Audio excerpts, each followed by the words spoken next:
네, 안녕하세요. 사람냄새 김수호입니다. 네, 오늘은 제 친구인 고건호 씨와 한번 얘기를 해보려고 하는데요. 네, 간단하게 본인 소개 한번. 네. 안녕하십니까. 저는 지금 현재 군산에 있는 해오름 공인중개사 대표로서 조촌동에서 부동산 사무실을 운영 중에 있습니다. 공인중개사라고 하면은 일반인들은 그러니까 어느 정도 범위의 일을 하는지를 모르고, 그다음에 이제 너가 하는 분야, 너가 어떤 종목까지 하는지 모르니까 그거에 대해서 한번 공인중개사가 뭔지, 그다음에 너가 하는 일이, 너가 하는 분야가 어디까지인지 한번 얘기해 줄래? 간단히 얘기하면 공인중개사는 예를 들어서 설명을 할게. 우리가 기본적으로 살고 있는 현재 아파트를 매도인과 매수인 또는 임대인과 임차인 간의 사이에서 그것이 계약이 체결할 수 있도록 우리가 도와주는 일을 공인중개사 하는 일로 생각하면 편하고. 그러니까 집이나 뭔가 이런 상가를 판매하는 사람하고 사는 사람, 그 다음에 아니면 이걸 빌려 쓰는 사람하고 빌려 주는 사람 사이에서 너가 이제 중간 역할을 한다는 거지. 네, 맞습니다. 오케이. 네. 쉽게 설명하면. 그리고 이제 제가 하는 업무에 대해서는 사실은 대한민국 안에서는 모든 상가와 토지와 아파트, 주택, 오피스텔 등 모든 분야를 제가 다 할 수 있는 게 현재 우리나라 현행 법이고, 그래서 저는 현재 아파트, 상가, 토지, 그리고 공장, 주택까지 다방면에서 중개 활동을 하고 있습니다. 그러면 이제 공인중개사 자격증만 있으면 뭐 예를 들어서 그 제주도부터 네. 뭐 울릉도, 독도까지 뭐 상가나 아파트 있으면 무조건 다 할 수 있다는 거잖아. 네, 할 수 중개를. 있습니다. 네, 그럼요. 그러면 이제 너가 하는 이제 범위가 있을 거 아니야. 너 섹터. 너가 어느 정도까지 지금 하고 있는지. 지금 군산에서 활동을 하지만 이제 또 뭐 다른 데도 할 수도 있으니까. 이게 약간 소도시만의 장점이 뭐냐면, 군산 같은 경우에는 26만의 좀 어떻게 보면 작은 도시이기 때문에 어떠한 섹터를 정해서 중개 활동을 하기보다는 대부분이 모두 다 할 수 있는, 그게 군산시의 또 어떻게 보면 장점이기도 합니다. 그러니까 군산이라는 그 행정 지도 안에서는 다 한다는 거잖아. 네, 맞습니다. 그 외에는 뭐 다른 지역은 안 해? 아니죠. 다른 지역도 뭐 분양권에 관계돼서 세종에서도 할 수 있고, 토지에 관해서 뭐 새로운 행정구역이 생기면, 예를 들면 뭐 청주에 있는 뭐 어떠한 토지를 중개한다, 이런 것도 우리 공인중개사는 다 할 수 있습니다. 그럼 너가 지금까지 중개했던 것 중에 군산에서 가장 멀리 있었던 도시는 어디? 제주도도 해봤고요. 비행기를 실제로 타고 가서 토지에 임장 활동을 해서 이제 거기에 또 매수인이 원하는 니즈를 또 찾아서 우리가 중개 활동을 한 적도 있고, 그리고 실제로 파주 같은 경우에 있는 아파트 분양권도 중개를 해준 적이 있어. 그 이제 어떻게 보면은 지금 코로나 때문에 이제 나도 너한테 예전에 집 구할 때 굉장히 힘들었잖아. 그런 것처럼 코로나로 인해서 지금 공인중개사 분들에게 있는 영향은 어떤 영향이 있어? 사실은 공인중개사의 역할에서는 소상공인하고의 일이 대부분이기 때문에, 뭐 예를 들면 집 또는 상가 같은 경우에는 코로나의 영향으로 침체된 게 맞아.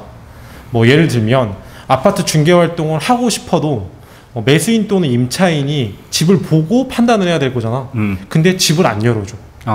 왜 그러냐면, 아기가 있는 분들은 아기의 건강을 위해서, 또는 이제 가족의 건강을 위해서 아직은 조금 부담스러운 경향이 있어서 거기에 있는 임대인분과 매도인분들이 좀 코로나의 여파가 조금 가시면 그때는 집을 좀 보여줄 수 있도록 해달라고 부탁하는 경우가 많아서, 아파트를 중개하는 현재 입장에서도 되게 힘든 부분이 많아. 그러니까 현재 살고 있는 사람이 이제 코로나 때문에 이제 방문하는 걸 꺼려한다는 거지. 그것 때문에 이제 어떻게 보면은 뭐라 해야지? 이렇게 너가 계약하는 건수가 굉장히 낮아졌다는. 줄어들고 있지, 실제로. 그럼 지금 어떻게 보면은 2월부터 지금 코로나가 이제 심각성이 점점 올라갔잖아. 그래서 다시 하향세 갔다 지금 다시 8.15 때 다시 한번 터지면서 지금은 좀 이제 지금까지 상황이 좀 어떤 것 같아? 코로나로 인해서 아파트, 상가, 토지 전 분야의 부동산이 침체된 거는 맞아. 그리고 지금 사람들은 소비의 그런 경향보다는 대부분들이 좀 쟁여놓고 풀지 않는 성향이 더 강해. 그래서 우리한테는, 우리뿐만 아니라 소상공인한테는 엄청 큰 타격이 맞고, 근데 또 반대로 이 코로나로 인해서 좋다고 할 수는 없지만 나라에서 자금을 풀기 때문에 실질적으로 한국은행 기준금리가 내려가게 되고, 그러면 따라서 1금융권과 2금융권의 대출 규제가 조금 더 완화가 되기 때문에 이자가 조금 더 싸졌어, 코로나로 인해서. 그래서 지금은 실제로 뭐 신용대출이 오늘 아침 뉴스로 봤을 때는 4조 원 가까이 늘었다고 표현을 하더라고. 그만큼 은행의 빚, 돈을 통해서 투자하시는 분들도 늘어난 거는 맞아. 하지만 전체적인 윤곽에서 봤을 때는 경기가 침체되고 지금은 거래가 활성화되지 않는다는 거는 맞고. 그러니까 어느 정도 이제 투자를 하시는 분들은 또 투자도 하고 하는데, 그럼에도 불구하고 이제 안 되시는 분들은 또 엄청 하락세고. 맞습니다. 그러면은 이제 이 코로나가 장기화가 되면은 공인중개사로서의 부분에는 어떤 영향이 있을 것 같아요? 우선은 대표적으로 우리에게 가장 가까운 아파트나 주택이나 오피스텔, 이제 주거를 책임지고 있는 세 가지와, 그 다음에 우리가 실제로 갈 수 있는 식당이나 뭐 대부분에 있는 소상공인분들께서 운영 중인 이제 소매점, 이게 사실은 공인중개사의 대표적인 중개 대상물인데, 코로나가 길어지면 길어질수록 사실은 우리한테도 타격은 굉장히 크지. 거래가 활성화가 돼야 되는데 그거에 따라가지 못하니까. 또한 지금 조금 우려가 되는 게, 이자가 싸다고 해서 무조건 매수를 하게 된다면 이 경기 회복이 다시 됐을 때는 다시 이자의 부담이 높아지거나 위험해지면 지금은 쉽게 살 수 있었지만 그때는 경매에도 넘어갈 수 있는 단점도 좀 있지. 그러니까 이게 단순하게 지금 이자가 싸다고 해서 딱 매매를 하면 안 된다는 거잖아요. 그것도 미래를 생각을 해서 좋아질 때의 상황을 대비해야 되는 것도 맞다고 생각을 해.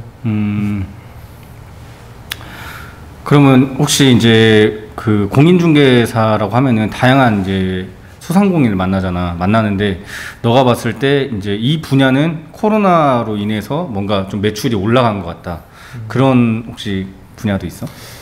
이거는 지극히 내 개인적인 생각이고 이 말이 틀릴 수도 있다라는 점을 감안을 해줬으면 좋겠고, 코로나로 인해서 대부분의 시민과 국민들이 집에서 생활하는 영역이 더 많아지고, 그 다음에 가족과 함께 시간을 보내는 게 많아져서 내 주위의 소상공인들과 얘기를 해보면 특히 마트 또는 편의점, 이제 간단히 얘기해서 마트 같은 경우에는 실제로 사람의 배달원을 뽑을 정도로 지금 대부분 배달을 주문하는 경우가 되게 많다라고 얘기 들었고, 그리고 마트 같은 경우에는 기존 대비 매출 증가가 약 2배 정도 더한데도 받고, 이제 그게 왜 그러냐면 아무래도 집에서 주문하는 경우도 많아졌지만 이제 재난지원금 자체가 마트에서 생필품을 사는 경우가 더 많아졌기 때문에 이제 그 재난지원금 때문에도 마트가 많이 늘었고, 그 다음에 요식업 중에서도 배달 음식을 전문으로 하는 배달 음식점이나 또는 치킨집, 피자집이 실제로 작년 대비 매출이 증가했다라고 얘기는 들은 적이 있어. 그 이제 공인중개사라고 하면 이미지가 이제 도시계획도 많이 알고 있고, 뭔가 미래에 대해서 좀 예측할 수 있는 뭔가 투자라고 하지, 그런 것들을 잘 하는 사람이라고 생각하는데, 혹시 이제 군산이 이제 앞으로 뜰 것 같은 지역이 혹시 어딘지?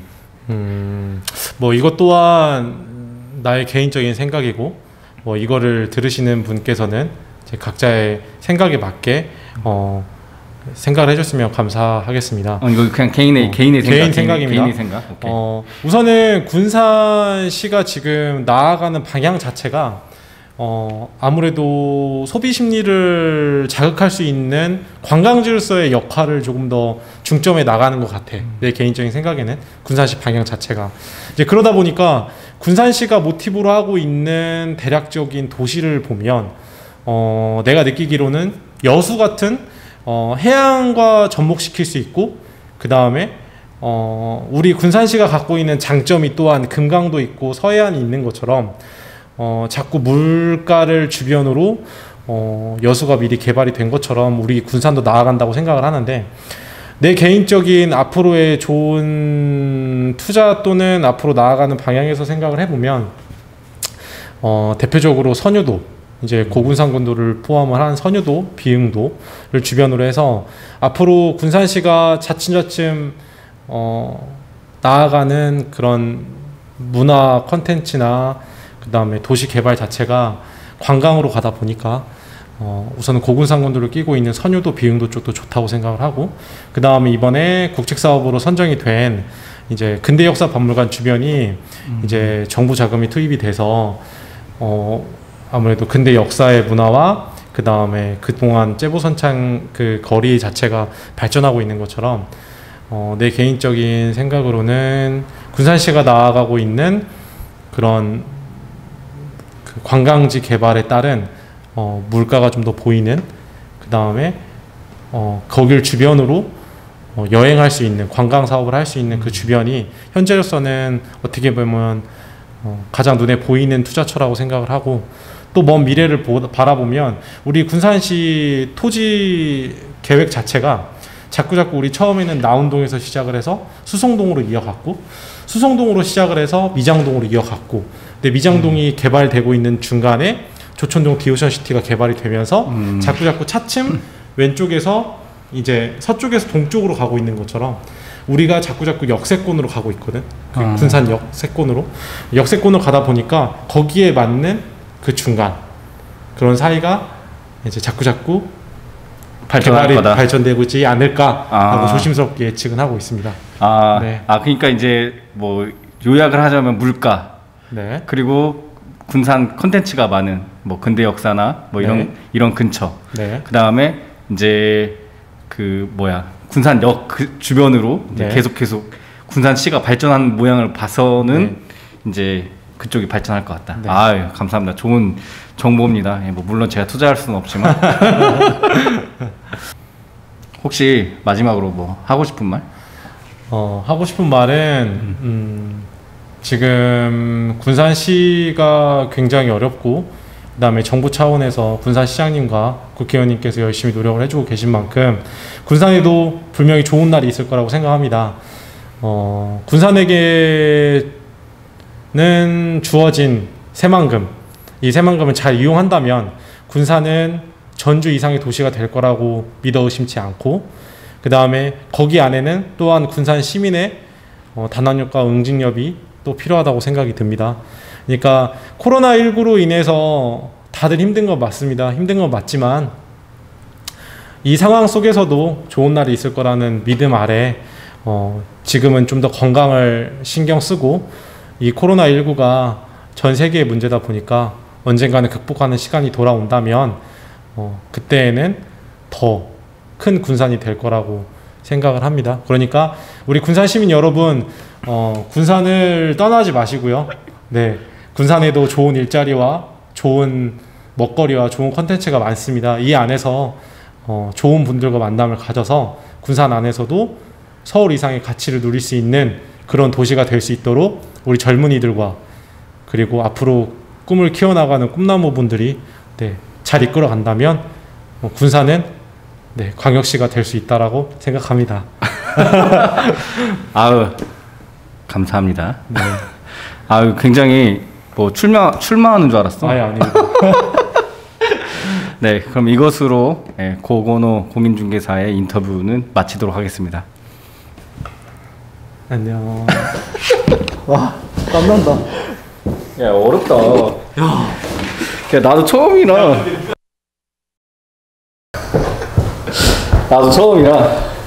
이렇게 그냥 뭐 우리 둘이 그냥 편하게 얘기하는 그런. 알겠어. 그런 거거든. 누가 사이에 껴있는 것 같아. 모르는 사람이. 근데 뭐 아무것도 준비 안 하고 그냥 시작해? 바로? 왜? 그래? 내 컨텐츠가 약간 이런 컨텐츠야. 아주 굉장히 오케이, 좋았어. 그냥 나도 준비 없이. 오케이. 왜냐면은 즉흥적으로 나오는 얘기들 중에서 좀 연결해서 뭔가 메시지를 전달하는 약간 그런 거거든. 네, 알겠습니다.